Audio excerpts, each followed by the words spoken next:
alternative culture. Be stylish. Be seductive. Be cynical.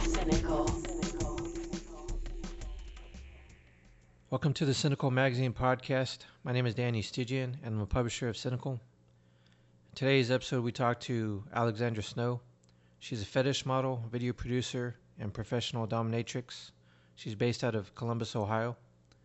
She's the U.S. cover model for the March issue of Sinical Magazine. Anyway, let's get to it. Can you tell us when you first realized you were dominant? I'm not certain that I had a really good reference point for what dominant meant. I do know that I began to identify as a dominant female at 16 when I had my first female submissive who brought me a book that said, and she said, I think you're a mistress, and it was Screw the Roses, Send Me the Thorns. I didn't really agree with most of the kink operations inside the book. It was like, this all seems like needless nonsense. Why can't I just spank you when you're bad?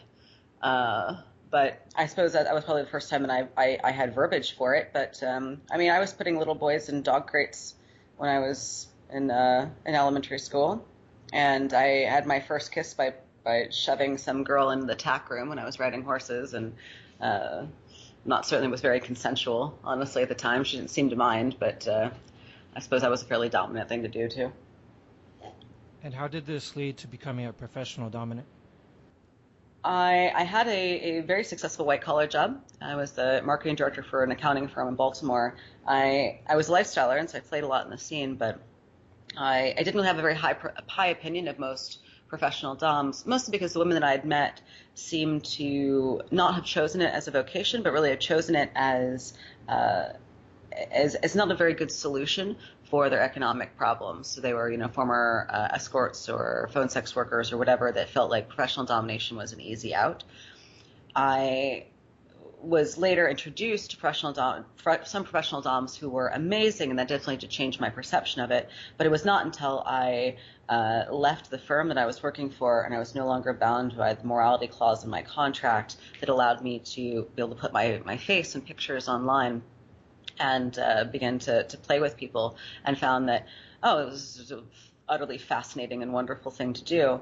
And the really turning point for me for a professional was when a gentleman brought me a $500 pair of boots. And because I was only playing, for fun, I wasn't playing professionally. And I kind of looked at these boots and I was thinking, I can't eat these. I don't know why I have these. Like, this is ridiculous. I would never buy $500 boots for myself. And, the boots had the receipt. And so I took them back and I got the cash for it. And I kind of sat there going, I think I'm missing a very valuable thing here. I think I could really turn this into a very, not just profitable vocation, but something that was really, really satisfying to me, because I was meeting all these interesting people and I was getting to have all these interesting experiences. So it was a very conscious decision after that to kind of research the industry, and I took all my business acumen and all my background in psychology and decided that I would do things very differently than everyone else did. And what stands out as some of your favorite things to do during a session? My favorite thing to do is to get inside someone's head, and since everyone's heads are a very different playground, it's a bit of navigating their twists and turns, and I find that to be a very interesting and intriguing path. Certainly there are activities that I can do regardless. Like, I'm a huge rope bondage fan. I love foot worship. I have a huge nylons fetish. So I can enjoy those things without the dynamic of the play. But obviously it's way better if that person is really into those things, and then I'm satisfying, two needs at once. What does the term subspace mean to you?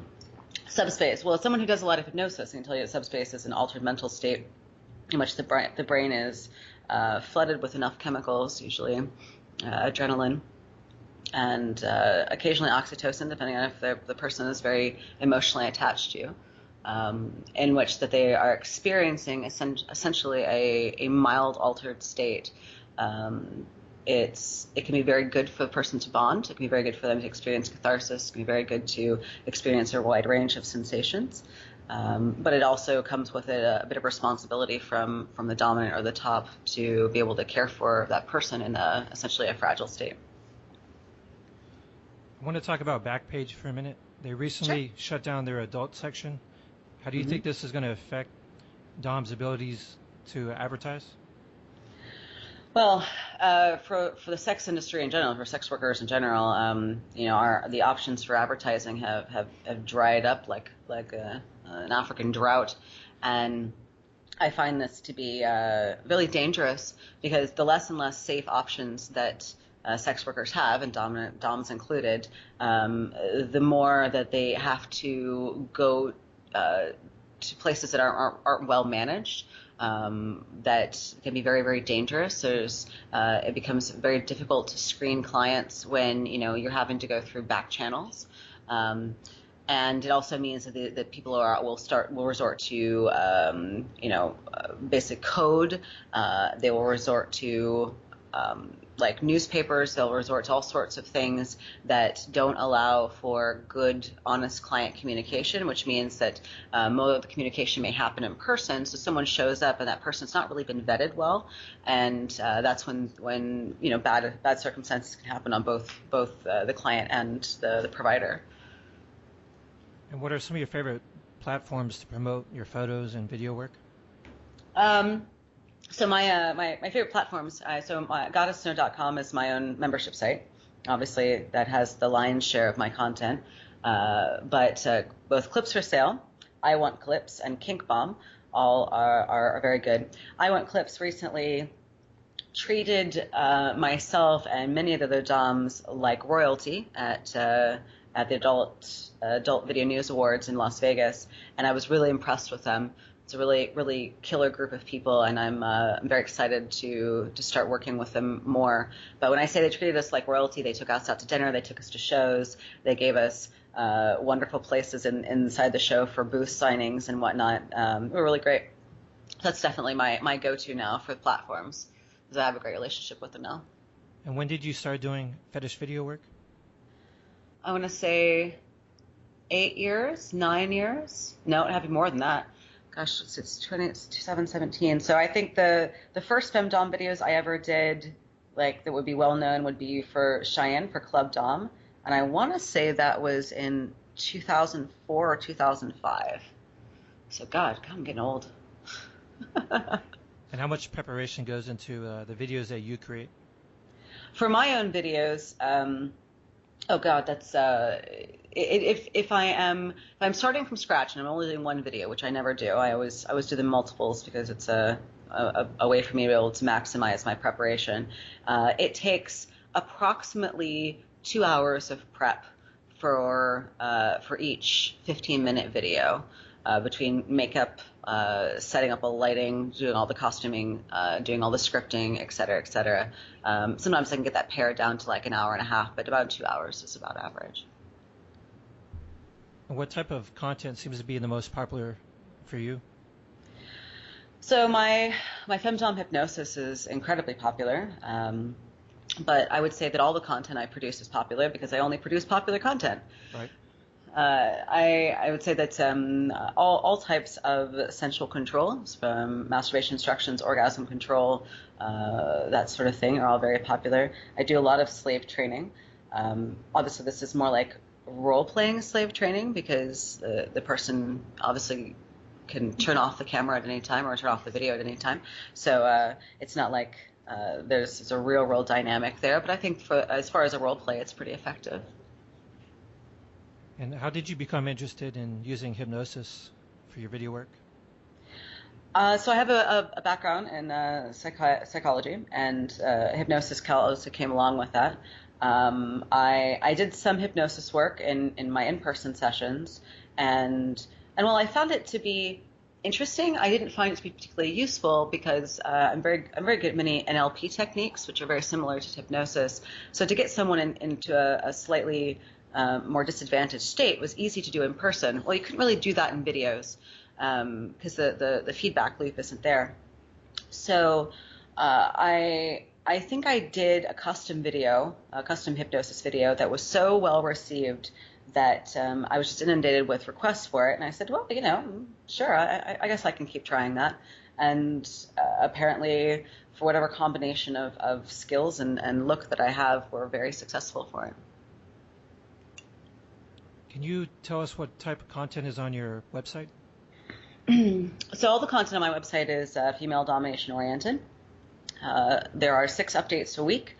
5 of those updates are either solo or occasionally with another dom, and 1 update a week is always with either a male or female submissive. I usually do at least 2 photo sets a month on average, but it all ranges from very tame types of sensual femdom to obviously more hardcore with male and female submissives. And my last question is about your documentary project you're working on. Mm-hmm. Can you elaborate on this? So last year I've been contacted many times to do documentaries or other film projects. Most of the time they're pretty sensational. This time I was contacted by a film crew out of Canada, a woman actually, and she really wanted to portray the female domination industry without sensation and wanted to do it very authentically from a very positive light, because she said, I'm kind of gathering this group, this collective of these female business owners who are strong and powerful and very feminist, from her perspective. And I said, yeah, absolutely, you're right.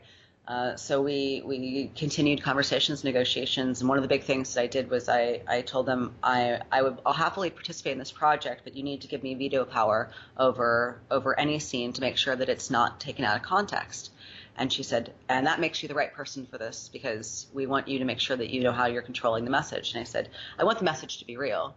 I want it to be honest. So what we've done is the project focuses on the online world of female domination, where it intersects with the in-person session world, and uses me as the guide to essentially introduce all these amazing people, but also focus a lot on my life, focuses on what I've built with my dungeon in Columbus, Ohio, and all the videos that I've done, and especially all the unique kind of creations that I've made in the industry that weren't previously there. So I think I've made a lot of really positive contributions. I'm not done yet, obviously, but the biggest, honestly, part of this documentary was being able to show women and men for the most part as well, but especially, to inspire women that they didn't have to be afraid, and no one had to be afraid of their proclivities or sexual desires,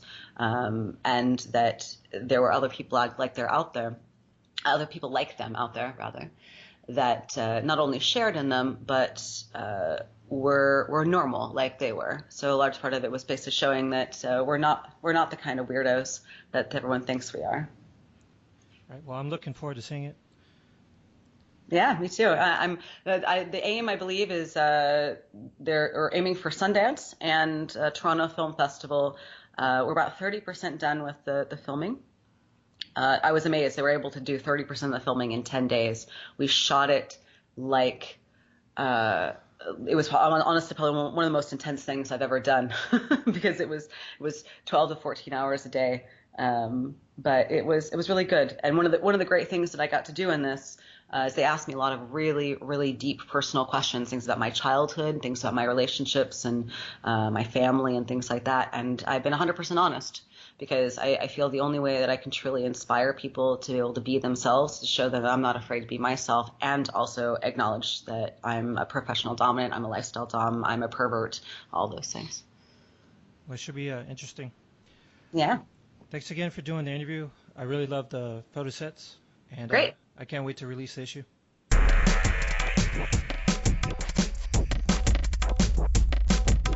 Thank you for listening to the Sinical Magazine podcast at www.cynicalmagazine.com.